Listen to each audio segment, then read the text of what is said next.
Halo guys, kali ini kita akan belajar cara merakit PC menggunakan Kisco IT Essential Virtual Desktop. Ya, untuk aplikasi ini sangat berguna sekali guys. Jadi kita bisa belajar merakit PC ya. Cuma sepertinya kita kali ini PC jadul, bukan PC gaming zaman sekarang. Ya, seperti kita lihat guys di navigasi ini kita ada casing ya, casing PC dan kita juga harus meletakkan beberapa komponen PC di dalam casing ini ya. Jadi yang pertama, ayo kita mulai, kita bisa meletakkan power supply-nya dulu. Ya, setelah kita tarik ke sini, kita bisa putar, klik tanda putar ini, kita putar, kita pasin. Setelah kita pasin, kita tempel guys. Seperti itu. Lalu kita pasang, di sini ada baut. Kita pasang bautnya. Oke, setelah pasang power supply, selanjutnya kita memasang bagian dari motherboard dulu, guys. Seperti CPU, RAM, thermal paste, heatsink, dan lain-lain. Kita mulai dulu dari CPU-nya. Oke, ini dari CPU-nya. Kita tarik ke sini. Kita coba pasin. Kita tempel. Kita tutup bracketnya, guys. Ya, setelah kita tutup bracketnya, kita kasih thermal paste ke atas CPU.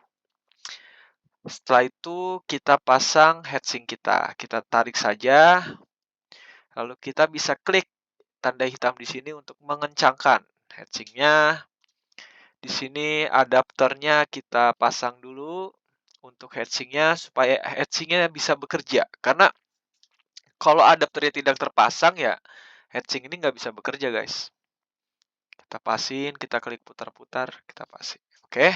Selanjutnya kita pasang RAM guys. Nah, RAM ini kegunaannya apa sih Bang? Jadi RAM ini kegunaannya itu untuk menyimpan memori secara sementara ya guys pada komputer. Jadi komputer akan menyimpan memori sesuatu program atau sistem operasi yang dijalankan pada RAM. Jadi RAM ini bergunanya sangat penting bagi sebuah PC seperti CPU juga. Ini kita putar, lalu kita pasang, kita klik bracket di sini untuk menutup ya guys. Ada dua, satu, dua. Oke. Setelah RAM terpasang, CPU terpasang, thermal paste terpasang, heatsink terpasang, kita bisa lanjut dengan mengklik install motherboard. Di motherboard terinstall. Sekarang kita sudah di sini, kita harus memasang motherboard ini ke dalam casing. Nah, caranya gimana? Kita coba putar, kita pasin bagian fan-nya di atas, lalu kita klik masukkan. Setelah kita memasukkan motherboard, kita ambil baut di sini guys. Kita drag saja bautnya ke arah motherboard terpasang. Oke, selanjutnya kita akan memasang kartu-kartu tambahan ya guys, seperti network interface card ya. Nah, jadi network interface card itu gunanya apa sih? Jadi network interface card itu berguna untuk menghubungkan komputer kita, motherboard kita terhadap sistem jaringan guys atau network. Seperti contohnya, ya banyak ya, seperti wireless, LAN, dan lain-lain. Nah, selanjutnya di sini kita ada wireless card-nya guys. Jadi kita pasang wireless card-nya, kita pasang bautnya. Di sini ada VGA guys, cuma VGA-nya tuh kecil ya. Nggak seperti VGA sekarang yang NVIDIA GTX, kita bisa pasang di sini. Oke, setelah VGA kita bisa pasang hard disk. Hard disk ini penyimpannya hard disk ya. Cuma sayang sekali penyimpanannya untuk PC kita kali ini masih pakai hard disk dan belum pakai SSD guys. Yang pastinya SSD itu sangat kencang ya, lebih kencang dari hard disk. Di sini setelah kita pasang hard disk, kita bisa pasang bautnya di sini. Kita drag saja. Selanjutnya ada optical drive guys. Bayangkan ini PC itu PC lama ya, masih ada optical drive-nya. Kita drag ke atas optical drive-nya. Kita putar, kita masukkan. Lalu kita pasang baut optical drive-nya, drag. Nah, selanjutnya ada floppy drive. Ya, floppy drive ini menunjukkan PC-nya PC jadul ya guys. Kita pasang. Kita pasang. Oke. Ya, setelah terpasang semua, selanjutnya kita akan melakukan ini ya guys, jadi dari sistem instalasi listriknya pengkabelan dari power supply kepada motherboard. Jadi supaya motherboard ini bisa bekerja dan komponen-komponen yang kita pasang pada motherboard ini bisa bekerja tentunya membutuhkan energi listrik guys. Nah, bagaimana sih energi listriknya itu bisa disalurkan ya dari power supply. Nah, jadi kabel-kabel di sini akan kita hubungkan kepada motherboard dan komponen-komponen lainnya supaya mereka komponen-komponen ini mendapatkan energi listrik ya dan bisa bekerja. Jadi kita mulai dari yang ini dulu, yang kecil sini dulu ya guys. Ini kita pasang di sini ya. Kita colok guys. Nah, lalu yang besar kuning ini kita pasang di sini ya. Lalu ini kita pasang di sini. Kita pasang semua guys. Kabel-kabel ini kita pasang semua kabel-kabel ini.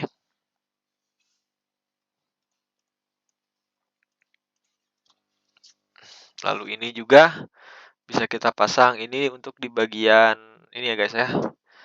SATA atau harddisk. Oke, setelah kita pasang, kita pasangkan pata kabel ya guys, ini untuk menghubungkan terhadap bagian dari kaset itu ya guys, optical disk pada PC. Jadi ini kita putar kotaknya di bagian atas, kita pasang ke paling atas guys, optical disk ya. Lalu untuk floppy cable kita hubungkan di sini.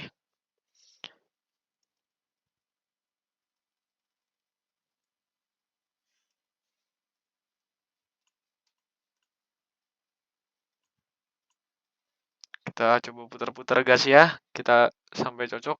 Kita masukin.